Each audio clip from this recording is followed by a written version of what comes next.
বন্ধুরা, আজ 10ই মে 27শে বৈশাখ শুক্রবার। আজ হলো শুভ অক্ষয় তৃতীয়ার দিন।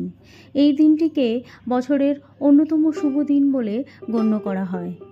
আজকের এই দিনটিতে আমরা অনেকেই বাড়িতে লক্ষ্মী, গণেশ ও বিষ্ণু ভগবানের পুজো করে থাকি। যদি আমরা অক্ষয় তৃতীয়ার পুজো করে থাকি তাহলে অবশ্যই অক্ষয় তৃতীয়ার ব্রত কথাটি শ্রবণ করব। যদি পুজো নাও করে থাকো তাহলে কেবল ব্রত কথাটি শুনতে পারো এবং ভগবান শ্রী বিষ্ণু ও মা লক্ষ্মীর উদ্দেশ্যে একটি প্রদীপ জ্বালাতে পারো, আর তারপর হাত জোড় করে প্রণাম করো।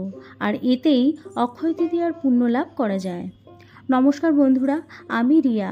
আমার চ্যানেলে তোমাদের সবাইকে অনেক স্বাগত। আজকের ভিডিওতে আমি তোমাদের সঙ্গে শেয়ার করব অক্ষয় তৃতীয়ার ব্রত কথা। তো চলো ভিডিওটি শুরু করি।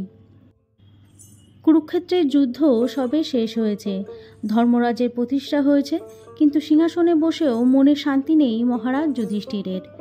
যুদ্ধে এত প্রাণ গিয়েছে, বিপুল অপচয় হয়েছে সহায় সম্পদের। স্বামী পুত্র স্বজনহারা মানুষের কান্নাতে ধর্মরাজ কাতর। এই পাপের বোঝা কে বইবে? মহারাজ যুধিষ্ঠিরের মনের অস্থিরতা বুঝতে পেরে মহামুনি সনাতিক তাকে শোনালেন এই অক্ষয় তৃতীয়ার ব্রত কথা। বহু আগে এক রাগী ও নিষ্ঠুর ব্রাহ্মণ ছিলেন। রাগী হলেও কি হবে, ধর্ম নিয়ে তার আগ্রহ ছিল না একেবারেই। একবার এক দরিদ্র ব্রাহ্মণ ক্ষুধার জ্বালায় তার কাছে কিছু খেতে চাইছিলেন। কিছু দেওয়া তো দূরে থাক, ভিখারি বলে গালমন্দ করে গরিব ব্রাহ্মণকে দরজা থেকে তাড়িয়ে দিচ্ছিলেন। ক্ষুধা তৃষ্ণায় কাতর ব্রাহ্মণ চলে যাচ্ছিলেন। সেই সময় তার পথ আটকে দাঁড়ালেন ব্রাহ্মণী সুশীলা। অতিথির কাছে ক্ষমা প্রার্থনা চাইলেন। ভর দুপুরে অতিথি ক্ষুধার্ত ও রুষ্ট হয়ে ফিরে গেলে সংসারে অমঙ্গল হবে। দরিদ্র ব্রাহ্মণকে তিনি বলেন, আপনি এখানে জল অন্ন গ্রহণ করবেন, আপনার কোথাও যাওয়ার দরকার নেই। ব্রাহ্মণ পত্নী অতিথির সামনে জল ও অন্ন পরিবেশন করলেন। এতে দরিদ্র ব্রাহ্মণ সন্তুষ্ট হয়ে সুশীলাকে আশীর্বাদ করলেন, তোমার এই অন্ন জল দান হোক অক্ষয় দান। বহু বছর কেটে গেছে, সেই রাগী ব্রাহ্মণ বৃদ্ধ হয়েছেন, তার মৃত্যুও আসন্ন। তাকে নিয়ে যেতে হাজির যমদূত ও বিষ্ণুদূত। মৃত্যুর পর তাকে কোথায় নিয়ে যাওয়া হবে তা নিয়ে বিবাদ শুরু হলো দুই দলের মধ্যে। একদল তাকে বিষ্ণুলোকে নিয়ে যেতে চাইলেন, অন্য দল দাবি করলেন ওই পাপী ব্রাহ্মণ একমাত্র স্থান নরক। এর মাঝে ক্ষুধা তৃষ্ণায় কাতর ব্রাহ্মণ জল খেতে চাইলেন।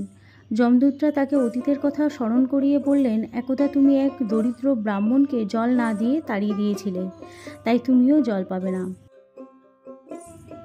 তারা ব্রাহ্মণকে যমরাজের কাছে নিয়ে গেলেন, কিন্তু যমরাজ তার দূতেদের বলেন, ওর মতো পুণ্যবান ব্রাহ্মণকে আমার কাছে আনলে কেন?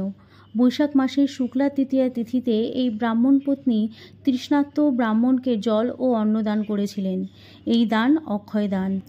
স্ত্রীর পুণ্যে এমনি ওই ব্রাহ্মণ পুণ্যবান, সেই পুণ্যের ফলে ব্রাহ্মণের স্থান হবে স্বর্গে।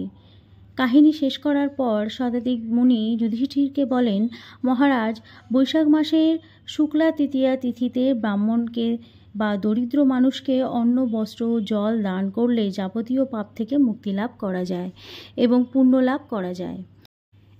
এই অক্ষয় তৃতীয়াতে করা কোনো কাজ কখনো ক্ষয়প্রাপ্ত হয় না। বৈদিক বিশ্বাস অনুসারে এই তিথিতে কোনো শুভ কাজ করলে তা অনন্তকাল ধরে অক্ষয় হয়ে থাকে।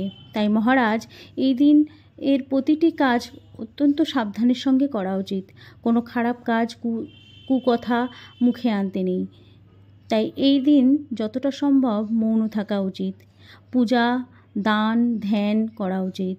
মহামুনি শতাধিক আরও জানালেন, বিষ্ণু লোকে পৌঁছে ভগবান বিষ্ণু তাকে বলেন, তার স্ত্রী মাত্র একবার অক্ষয় তৃতীয়া দিনে ব্রাহ্মণকে অন্ন জল দান করেছিলেন, কিন্তু এই দান ও ব্রত পরপর 8 বার করতে হবে, তবে অক্ষয় লাভ করা যায়।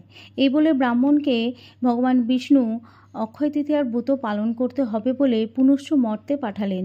তারা স্বামী স্ত্রীতে মিলে আরও 7 বার অক্ষয় তৃতীয়ার ব্রত পালন করলেন। এই দিন জপ দিয়ে মা লক্ষ্মীর পুজো করতে হবে এবং দান ধ্যান করতে হবে। এই ব্রত করলে পরিবারে সুখ সমৃদ্ধি লাভ হয়।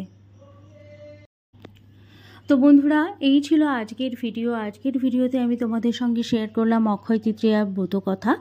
আশা করি ভিডিওটি তোমাদের ভালো লেগেছে। যদি ভালো লেগে থাকে অবশ্যই লাইক, শেয়ার এবং সাবস্ক্রাইব করে দিও, আর পাশে থাকা বেল আইকনটা অবশ্যই ক্লিক করে দিও। দেখা হচ্ছে পরের ভিডিওতে। বাই।